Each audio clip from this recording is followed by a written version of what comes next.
जय हिंद दोस्त, welcome my YouTube channel B K classes देखो में।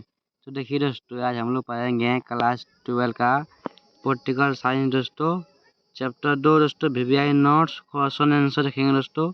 चैप्टर का नाम है दोस्तों सत्ता के समकालीन केंद्र। देखिए दोस्तों, क्वेश्चन नंबर 1, यूरोप तथा एशिया में किसका उदय हुआ? तो यूरोप में यूरोपीय संघ और एशिया में दक्षिण पूर्व एशिया राष्ट्रों के संगठन आसियान का उदय हुआ 1990 के दशक में शक्ति के रूप में हुआ। कब हुआ दोस्तों? 1990 के दशक में हुआ शक्ति के रूप में।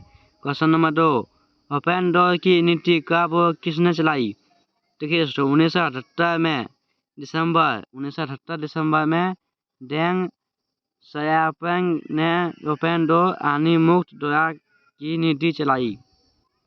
क्वेश्चन नंबर 3, मार्शल योजना के नाम से किसे जानते हैं? अमेरिका ने यूरोप की अर्थव्यवस्था के पुनर्गठन के लिए जबरदस्त मदद की, तो इसे हम लोग मार्शल योजना के नाम से जानना जाते हैं दोस्तों। कौन किया था? अमेरिका ने। क्वेश्चन नंबर 4, किसके माध्यम से पश्चिमी यूरोप के देशों की आर्थिक मदद दी गई? तो मार्शल योजना के तहत कि 1948 में यूरोपीय आर्थिक सहयोग संगठन की स्थापना की गई, जिसके माध्यम से पश्चिमी यूरोप देशों की आर्थिक मदद गई। Question number 5, European economic community का गठन कब हुआ? 1957 में यूरोपियन इकोनॉमिक कम्युनिटी का गठन हुआ। कब हुआ दोस्तों? 1957 में। क्वेश्चन नंबर 6, यूरोपीय संघ की स्थापना कब और कहाँ हुई? 1922 में यूरोपीय संघ की स्थापना के रूस में हुई दोस्तों। कहाँ हुई? किस वर्ष हुई? तो 1922 में हुआ था। जगह का नाम है कहाँ हुई? तो रूस में हुआ था, रूस। क्वेश्चन नंबर 7, यूरोपीय संघ के बारे में वर्णन करें। तो देखिए, यूरोपीय संघ का अपना झंडा, गान, स्थापना दिवस और अपनी मुद्रा है। इसकी मुद्रा यूरो है। यूरोपीय संघ का आर्थिक, राजनीतिक, नीति तथा सैनिक बात बहुत जबरदस्त है। 2016 तक दुनिया की दूसरी सबसे बड़ी अर्थव्यवस्था थी और इसका सफल घरेलू उत्पादन 17,000 अरब डॉलर से ज्यादा यूरोपीय संघ का था दोस्तों। अमेरिका है कि लगभग है। यूरोपीय संघ का 2 सदस्य फ्रांस, ब्रिटेन सुरक्षा परिषद का स्थायी सदस्य है। यूरोपीय संघ के देश फ्रांस के पास परमाणु हथियार है और अनुमान है कि इसके पास करीब 550 परमाणु हथियार है दोस्तों, 550। देखिए दोस्तों, इसमें 17,000 अरब डॉलर है दोस्तों 2016 में। इसमें दोस्तों 2 सदस्य हैं। कौन कौन है? कौन देश दोस्तों? फ्रांस और ब्रिटेन है दोस्तों। क्वेश्चन नंबर 8, डेनमार्क और स्वीडन ने क्या मानने से प्रतिरोध किया? देखिए, डेनमार्क और स्वीडन ने मास्ट्रिक्ट संधि और सांझी यूरोपीय मुद्रा यूरो को मानने का प्रतिरोध किया। क्वेश्चन नंबर 9, आसियान का मुख्य उदय क्या था? वर्णन करें।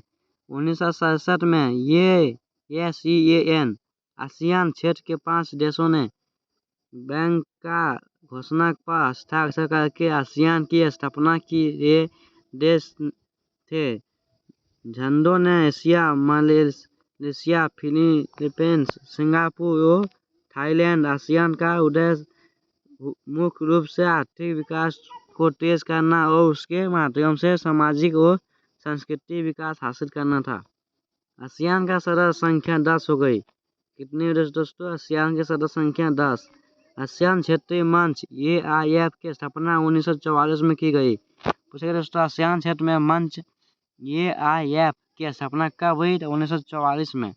दोस्तों, ये क्वेश्चन भी ऐसा आ सकता है, 1944 में क्या हुआ? तो एशियान क्षेत्रीय AIF हुआ दोस्तों। क्वेश्चन नंबर 10, आसियान का झंडा के बारे में वर्णन करें। देखिए, आसियान के प्रतीक चिन्ह में धान की 10 बलियां दक्षिण पूर्व एशिया के 10 देशों को इंगित करती है, जो आपस में मित्रता और एकता के धागे से बंधे हैं। वीट आसियान की एकता का प्रतीक है। देखिए दोस्तों, इसका चिन्ह है धान की 10 बलियां दोस्तों। झंडा का क्या चिन्ह है दोस्तों? धान की 10 बलियां। दोस्तों, एक नंबर क्वेश्चन, क्वेश्चन नंबर 11, यूरोपीय संसद के लिए पहला प्रत्यक्ष चुनाव कब हुआ था? देखिए, जून 1979 में हुआ था दोस्तों। कब हुआ था? जून 1979 में। जर्मनी का एकीकरण कब हुआ? देखिए, जर्मनी का एकीकरण अक्टूबर 1990 में हुआ। नए मुद्रा यूरो को कब और कितने सदस्य देशों ने अपनाया? जनवरी 2002 में नए मुद्रा यूरो को 12 सदस्य देशों ने अपनाया। कितने दोस्तों? 2002 में नई मुद्रा को 12 सदस्य ने। क्वेश्चन नंबर 14, लिस्बन संधि का कब लागू हुआ? तो दिसंबर 2009 में हुआ था दोस्तों। लोग ईस्ट को एक ईस्ट नीति कब अपनाई गई? इससे किस देशों ने आर्थिक संबंधों में बढ़ोतरी हुई? भारत ने 1991 से लोक ईस्ट और 2014 से एक ईस्ट नीति अपनाई। इसके पूर्वी एशिया के देशों आसियान, चीन, जापान और दक्षिण कोरिया से उसके आर्थिक संबंधों में बढ़ोतरी हुई है। क्वेश्चन नंबर 16, अमेरिका से संबंध बनाकर अपने राजनीतिक और आर्थिक एकांतवाद को कब और किसने खत्म किया? चीन ने 1972 में अमेरिका से संबंध बनाकर अपने राजनीतिक और आर्थिक एकांतवाद को खत्म किया। क्वेश्चन नंबर 17, आर्थिक सुधारों और खुले दौरा की नीति की घोषणा कब और किसने की? 1978 में तत्कालीन नेता देंगे एक्साओपिंग ने चीन में आर्थिक सुधारों और खुले दौरा की नीति की घोषणा की। क्वेश्चन नंबर 18, खेती तथा उद्योगों का निजीकरण कब किया गया? 1982 में खेती का निजीकरण किया गया और उसके बाद 1998 में औद्योगिक का निजीकरण किया गया। देखिए दोस्तों, निजीकरण कब किया गया? तो 1982 में खेती में, तो औद्योगिकरण 1998 में। क्वेश्चन नंबर 19, विदेशी व्यापार में उल्लेखनीय वृद्धि कैसे हुई? देखिए, व्यापार के नए कानून तथा विशेष आर्थिक क्षेत्रों स्पेशल इकोनॉमिक जोन EEZ के निर्माण से विदेश व्यापार में उल्लेखनीय वृद्धि हुई। किसे दोस्तों? SEZ। कब? क्वेश्चन नंबर 20, कब वो कहाँ विश्व व्यापार संगठन में शामिल हो गया? तो चीन में 2001 में विश्व व्यापार संगठन में शामिल होगा दोस्तों। 2001 में हुआ था चीन में। कहाँ हुआ था? चीन में। कब हुआ था? 2001 में। क्वेश्चन नंबर 21, चीन का दौर करने से भारत चीन संबंधों को सुधारने के प्रयासों को बढ़ावा कब वो किसके द्वारा मिला? देखिए, दिसंबर 1988 में हुआ था। राजीव गांधी द्वारा चीन का दौर करने से भारत चीन संबंधों का सुधारने के प्रयासों को बढ़ावा मिला। देखिए दोस्तों, दिसंबर 1988 में हुआ था। पूछेगा दोस्तों कब हुआ था? दिसंबर 1988 में। तो किसने? राजीव गांधी ने। क्वेश्चन नंबर 22, जापान 1967 में किस का सदस्य बना? जापान 1967 में आर्थिक सहयोग तथा विकास संगठन ऑर्गेनाइजेशन फॉर इकोनॉमिक ऑपरेशन एवं डेवलपमेंट OECD का सदस्य बन गया दोस्तों। आप दोस्तों आएगा OECD, आप लोग टिक लगाना है। क्वेश्चन नंबर 23, एशिया के देशों में अकेला जापान ही कितने समूह के देशों में शामिल है? देखिए, एशिया के देशों में अकेले जापान की समूह 7 देशों शामिल है दोस्तों। कितने देश? 7 देश। क्वेश्चन नंबर 24, आबादी के लिहाज से विश्व में जापान कितना नंबर है? देखिए दोस्तों, आबादी के लिहाज से विश्व में जापान का स्थान 11वां है दोस्तों। 11वां स्थान पर है। क्वेश्चन नंबर 25, जापान का संयुक्त राष्ट्र संघ के बजट में कितना प्रतिशत का योगदान करता है? जापान का संयुक्त राष्ट्र संघ के बजट में 10% का योगदान करता है दोस्तों। कितने? 10%। क्वेश्चन नंबर 26, जापान के संविधान के अनुच्छेद 9 में क्या है?